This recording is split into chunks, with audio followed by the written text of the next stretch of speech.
কিছুক্ষণ আগেই সামাজিক যোগাযোগ মাধ্যমে এবং বাংলাদেশের যে চ্যানেলগুলো আছে সেই চ্যানেলগুলোর লাইভে ডক্টর মোহাম্মদ ইউনূসের বিদায়ী ভাষণ দেখছিলাম, শুনছিলাম।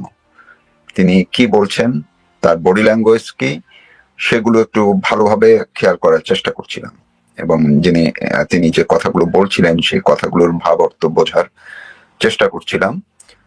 যে তার প্রতিটি কথা, প্রতিটি শব্দ আপনারা যদি শুনে থাকেন সেই ভাব অর্থগুলোর যে গভীরতা কত সেটিও আশা করি আপনারা অনেকেই বুঝতে চেষ্টা করেছেন অন্তত পক্ষে। তিনি খুব কাটা কাটা কিছু বাক্য বলেছেন, আবার কিছু বাক্য একটু লম্বাও করেছেন, কিন্তু সবকিছু ছাপিয়ে একটি বিষয়ে আমার খুব মনে ধরেছে। সেটি হচ্ছে, আমি একটু দেখাই, বিভিন্ন যে মিডিয়াতে তার যে কোট করে তার বক্তব্যকে তুলে ধরেছে সেটার মধ্যে এই একটা আছে, দেখুন আপনারা, এইটা একটু দেখাচ্ছে, এটা কোন একটা মিডিয়াতে এসছে।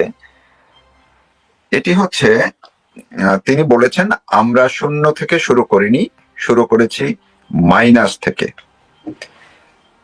তিনি গত 18 মাসে যতগুলো বা যত শত মিথ্যা কথা বলেছেন, সেই মিথ্যার ঝড়ের পরে তিনি আসলে আজকে বিদায় বেলায় একটি সত্য কথা খুবই শক্তভাবে বলেছেন। যেমন সত্য তেমনি শক্তও ছিল। সেটি হচ্ছে, তিনি অকপটে স্বীকার করেছেন তিনি শূন্য থেকে শুরু করেননি, মাইনাস থেকে শুরু করেছেন। কি মাইনাস থেকে শুরু করেছেন, কেনই বা তিনি সত্য বলেছেন বলে আমি বললাম, সেটি হচ্ছে তিনি প্রথম মাইনাস করেছেন একটি নির্বাচিত ব্যবস্থার মধ্য দিয়ে সাংবিধানিকভাবে ক্ষমতায় থাকা একটি সরকারকে মাইনাস করেছেন। একজন সরকার প্রধানকে তিনি মাইনাস করেছেন, সেটি হচ্ছে আওয়ামী লীগের। এরপরে তিনি মাইনাস করেছেন বেগম খালেদা জিয়াকে, যিনি বাংলাদেশ জাতীয়তাবাদী দল, যেই দলটি আগামীকাল বা আজ, বাংলাদেশের সময় এখন অলরেডি 12টা পার হয়ে গেছে বা যাচ্ছে, অর্থাৎ আজ যে শপথ নিয়ে নতুন সরকারটি দায়িত্ব নিতে যাচ্ছে, সেই দলের প্রধান, যিনি 3বারের প্রধানমন্ত্রী ছিলেন, তিনি দেশে বেশ জনপ্রিয় এবং একটি বড় রাজনৈতিক দল বিএনপির নেত্রী হিসেবে দেশে এবং দেশের বাইরে ব্যাপক সম্মানিত ছিলেন, সমাদৃত ছিলেন। কোন রাজনৈতিক দলের নেতাদের, নেতৃত্বের বিরুদ্ধে যেমন ভালো মন্দ সবই থাকে, তার মধ্যেও তাই ছিল। তার বিরুদ্ধেও অভিযোগের কমতি ছিল না সরকারে থাকা অবস্থায়। তার দুর্নীতির অভিযোগ কিংবা দুর্নীতিকে প্রশ্রয় দেওয়ার অভিযোগ, সন্ত্রাসী কার্যক্রমে মদত দেওয়া, সংগঠিত করার পেছনে তার প্রশ্রয়, সেগুলো আছে। তার বিরুদ্ধেও মামলা হয়েছিল, কিন্তু সর্বশেষ তিনি পৃথিবী থেকেই বিদায় নিলেন এবং ডক্টর ইউনূস এটিকেও হয়তোবা মিন করেছেন মাইনাস, মানে এমনই মাইনাস করেছেন, তিনি চেষ্টা করেছিলেন বিএনপিকে রাজনীতি থেকে মাইনাস করতে আওয়ামী লীগের মতোই। এবং তার এনসিপির নেতাদের এবং জামাতের বক্তব্য এই ভোটের আগে পর্যন্ত আপনারা যদি খেয়াল করেন, তারা কিন্তু প্রত্যেকবার সেই কথাই বলেছে এবং বিএনপিকে ইঙ্গিত করে বলেছে। কিন্তু আন্তর্জাতিক পর্যায় থেকে এমন কিছু প্রক্রিয়া, এমন কিছু তৎপরতা ছিল যার ফলে অন্ততপক্ষে বেগম খালেদা জিয়া পৃথিবী থেকে মাইনাস হয়ে গেলেও এবং শেখ হাসিনা তিনি দেশ থেকে মাইনাস হয়ে গেলে, সরকার থেকে মাইনাস হয়ে গেলেও বিএনপি ক্ষমতায় এসছে। এই ডক্টর ইউনূস একটি নির্বাচন দিতে বাধ্য হয়েছেন এবং তিনি বিদায়ী বক্তব্যে তিনি বলেছেন তিনি মাইনাস থেকে শুরু করেছেন এবং তিনি মাইনাস থেকে শুরু করতে করতে যেখানে এসে শেষ করলেন, তার সমাপনী বক্তব্যে আপনারা যদি তার বডি ল্যাঙ্গুয়েজ দেখেন যে কি মানে ন্যাক্কারজনক তার একটি উচ্চারণ ছিল রাজনীতিবিদদের প্রতি। এবং আমি আবার বলছি, রাজনীতিবিদদের প্রতি। তিনি বলেছেন গণতন্ত্রের কথা, কিন্তু তার কথায় বারবার ফুটে উঠেছে মুক্তিযুদ্ধের বিরুদ্ধে, মুক্তিযুদ্ধ বিরোধী তার যে ইঙ্গিতগুলো, সেটি কিন্তু ফুটে উঠেছে। তিনি গণতন্ত্রের সৌন্দর্যের কথা বলেছেন, আবার একটি বড় রাজনৈতিক দলকে তিনি মাইনাস করে নির্বাচন করেছেন, এটিকে তিনি গণতন্ত্র হিসেবে আখ্যা দিচ্ছেন। তিনি তার সময়ে বিভিন্ন কাজের ফিরিস্তি দিয়েছেন। তিনি হাত গুনে গুনে 3টি কারণ বলেছেন, 3টি দায়িত্ব তারা পালন করেছেন। বিচারের কথা বলেছেন, তারা বিচারের দায়িত্ব নিয়েছিলেন, সেই বিচারের কাজ তারা করেছেন। তারপরে তিনি বললেন এই যে নির্বাচন তাদের একটি 3টির মধ্যে, সেটিও তারা করে ফেলেছেন। এবং তিনি বলেছেন বাংলাদেশের ইতিহাসে এমনকি অন্য কোথাও এটি একটি দৃষ্টান্ত হয়ে থাকবে, এত সুন্দর একটি নির্বাচন হয়েছে যেইখানে একটি বড় রাজনৈতিক দলকে বাদ দিয়ে একটি নির্বাচন, সেটা তার ভাষায় এমন নজিরবিহীন, এত সুন্দর নির্বাচন আর হয়নি তিনি বলেছেন। বিদায় বেলায়ও তিনি সেই কথাগুলো বললেন।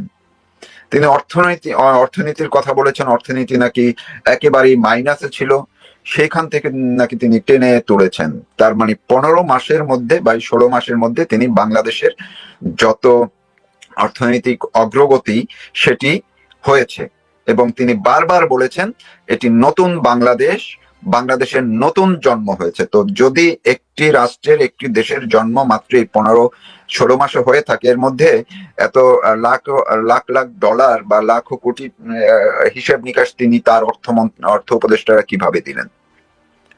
তিনি সর্বশেষ যে বিষয়টি, সবকিছু মিলে তিনি কালকের যে বিষয়টি কথা বলে শেষ করেছেন যে নতুন সরকার দায়িত্ব নেবে আর তিনি দায়িত্ব শেষ করবেন।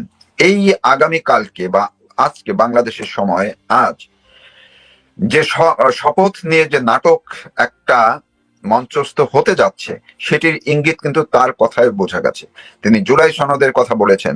এই জুলাই সনদকে ঘিরেই বিএনপি কি করবে? তারা যে তাদের জন্য জোর করে চাপিয়ে দিয়ে এবং রীতিমতো তাদেরকে আষ্টেপৃষ্ঠে বেঁধে সংসদের সদস্যদেরকে 2টি শপথ পড়তে বাধ্য করার প্রক্রিয়া এই মুহূর্ত পর্যন্ত, মানে আমরা বলবো যতক্ষণ পর্যন্ত শপথটি সে সম্পন্ন না হবে তার ঠিক আগের মুহূর্ত পর্যন্ত বলতে হবে যে তাদেরকে সেইভাবেই চেপে ধরে আছে টুটি, বিএনপির টুটি চেপে ধরে আছে ডক্টর ইউনূস এবং তার গং।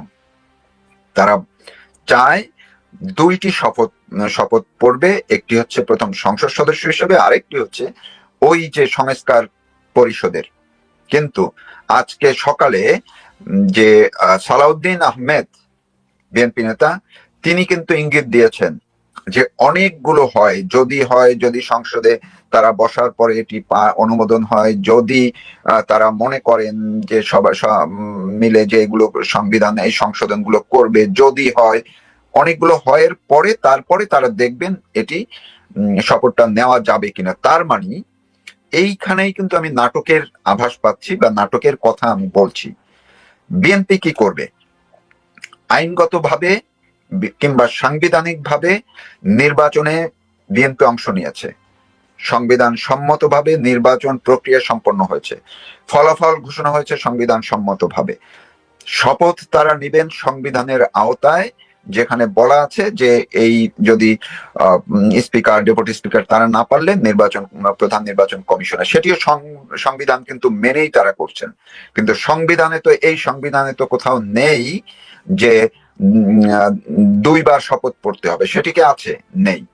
বিএনপি যেহেতু একক সংখ্যাগরিষ্ঠতা লাভ করেছে, তারা চাইলেই এই সব প্রথম শপথটা নেওয়ার পরে তারা বাকিটা কিন্তু একদম স্রেফ লাথি দিয়ে ফেলে দিয়ে তারা চলে আসতে পারেন এবং পারবেন, যদি তাদের সংবিধানের প্রতি তারা অটুট থাকার চেষ্টা করেন।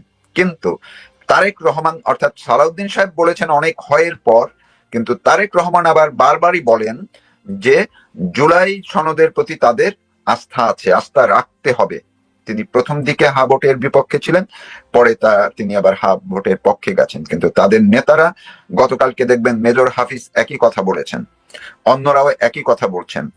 অর্থাৎ নেতারা বলছেন যে এই দ্বিতীয় শপথটি তারা নিতে চান না, সেরকমই আভাস তারা দিচ্ছেন, যদিও পরিষ্কারভাবে বলছেন না এই মুহূর্ত পর্যন্ত যে না দ্বিতীয় শপথ আমরা নিব না, এই কথাটি এই মুহূর্ত পর্যন্ত বলেননি, কিন্তু তারা আভাস দিচ্ছেন। আবার তারেক রহমান ওই কথা বলছেন, তিনি এখন পর্যন্ত বলেন নাই শপথ নিবেন কি নিবেন না। এই যে নাসিমুল গনি, যাকে নতুন মন্ত্রিপরিষদ সচিব করা হয়েছে, তিনি বিএনপি কার্যালয়ে যখন গেলেন তখন তাকে নাকি বিএনপির পক্ষ থেকে বিভিন্ন ধরনের পরামর্শ দেওয়া হয়েছে এবং তাদের বিএনপির পরামর্শই নাকি সংসদ ভবনের সামনে শপথ অনুষ্ঠানটি হচ্ছে। তাইলে বিএনপি কি নাসিমুল গনিকে কিছু জানিয়েছেন কিংবা প্রধান উপদেষ্টাকে কি কিছু জানিয়েছেন? তাহলে কি হবে আজকে বা কালকে? জাতি এই জায়গায় একটি ভালো দৃষ্টিভঙ্গি নিয়ে বিএনপির দিকে তাকিয়ে থাকবে বলে অন্ততপক্ষে আমি মনে করি। যদি এনসিপির চাপে, আলী রিয়াজের চাপে বা অন্য কোনো জায়গা থেকে আটকে গিয়ে বিএনপি দ্বিতীয় শপথটি নেয়, তবে মনে করতে হবে বিএনপি যা বলছে, তারেক রহমান যা বলছেন, কিংবা দুঃখিত, প্রথম মিডিয়া প্রেস ব্রিফিং এ তিনি যেইভাবে কথা বলছেন সেটি আসলে তার বলার জন্য বলা। কারণ যখনই তারা ওই যে দ্বিতীয় শপথটি নেবেন, তাৎক্ষণিকভাবে তারা বিদ্যমান সংবিধান লঙ্ঘন করেছেন বলে প্রতীয়মান হবে এবং তারা জাতির কাছে সেটি পরিষ্কার করে দিবেন যে তারা আসলে এই এনসিপি এবং ডক্টর ইউনূসের আশীর্বাদ পুষ্ট হয়ে কিংবা দেশে বা দেশের বাইরে কোনো শক্তির দ্বারা প্রভাবিত হয়ে আশীর্বাদ পুষ্ট হয়ে যেই শর্তের একটা আলোচনা চলছে, গুঞ্জন চলছে, সেটি প্রমাণিত হয়ে যাবে যে বিএনপি আসলে এইভাবে হাত পা বেঁধে এই নির্বাচনে এসে তারা এখন এই সনদটিতে আবার সংসদ সদস্য হওয়ার পরে তারা আরেকটি শপথ নেবেন এবং যেই শপথটির মধ্যে দিয়ে তারা ক্ষমতা যে বসবেন, এটি আসলে তারা একটা মানে দ্বিমুখী একটি অবস্থানের মধ্যে চলে যাবেন। সংসদকে একভাবে তারা লঙ্ঘন করবেন, আবার তারা মানে সংবিধানকে লঙ্ঘন করবেন, আবার সংবিধানের কথাও তারা বলবেন। এই যে পরিস্থিতি, কেউ কেউ বলছেন, বিএনপির ভেতর থেকেও কেউ কেউ বলছেন শপথ নিয়ে আসলে একটি নাটকীয় পরিস্থিতির জন্ম তারা দিতে পারেন, এমন একটি কৌশল নিয়ে তারা এগোচ্ছেন যেটি খুবই গোপন রাখা হচ্ছে এবং শপথ অনুষ্ঠানের আগ মুহূর্ত পর্যন্ত দলেরও, আমি আবার বলছি বিএনপির ভেতরেরও একেবারে উচ্চ পর্যায়ের বা খুব ছোট পরিসর ছাড়া এটি এখন পর্যন্ত মূল সিদ্ধান্তটি প্রকাশ করবেন না। এখন দেখার বিষয় এই শপথের সময় কি অবস্থা বা কি পরিস্থিতি হয়, কি নাটকীয় পরিস্থিতি হয়। যদি এমন হয় বিএনপি সেখানে ওই সংসদ সদস্য হিসেবে শপথ নেওয়ার পরে তারা বললেন যে আমরা দ্বিতীয় শপথ নিব না, তখন কি করবে? তখন এই যে এনসিপি, জামাত, তারা তো এটার পক্ষে, তারা কি করবেন? ওই সময় কি ওয়াক আউট করবেন, মানে সংসদে বসার আগেই, নাকি তারা মিছিলে নেমে যাবেন? ওইখানেই কি আন্দোলন শুরু হবে, নাকি ডক্টর ইউনূস সেখানে আবার দুই পক্ষকে মিলাবেন, না কি হবে? মানে আসলে কালকে মানে কিছু একটা দেখার কিন্তু অপেক্ষায় থাকতে হবে আমাদেরকে এবং সেটি খুবই কৌতূহল নিয়ে থাকতে হবে। কারণ বিএনপির এটি এক ধরনের বাংলাদেশে বা মুক্তিযুদ্ধের পক্ষে তারা কথা বলে ভোট পেয়েছেন, জামাতকে হারিয়েছেন মানে ক্ষমতায় আসতে দেননি। সেই জায়গা থেকে বাংলাদেশ জাতীয়তাবাদী দল বিএনপির কালকে কিন্তু একটি অগ্নি পরীক্ষা। কারণ যাদের ভোট যেভাবেই বাক্স ভরেছেন, এই ভোট প্রশ্নবিদ্ধ ভোট হয়েছে, সেটির দায় কিন্তু যতদিন তারা ক্ষমতায় থাকবেন, 2 বছর থাকুক, 5 বছর থাকুক, 2 মাস থাকুক, এই দায়টি কিন্তু তাদের বহন করতেই হবে যে একটি একতরফা নির্বাচনের মধ্য দিয়ে তারা ক্ষমতায় বসছেন। তার উপরে কিন্তু আবার এই যে শপথ নিয়ে যদি তাদের সঠিক সিদ্ধান্তটি না নিতে পারেন, সেটির দায় তাদেরকে নিতে হবে। এখন আমরা সবাই দেখতে থাকবো যে কি হয়। আর আমি এটুকু বলে শেষ করছি, এই যে সাংবিধানিকভাবে বা শপথের আইনগত দিকগুলো কি, এটি নিয়ে আমি হয়তোবা আর কিছুক্ষণ পরেই একাধিক আইন বিশেষজ্ঞ, তাদের সাথে আমি যোগাযোগ করার চেষ্টা করছি। তাদেরকে পেলে তাদেরকে নিয়ে আমি আবার লাইভে আসব, তাদের মুখে আপনাদেরকে শোনানোর চেষ্টা করব আইনগত দিকগুলো কি এবং বিএনপি কি করলে কি হতে পারে।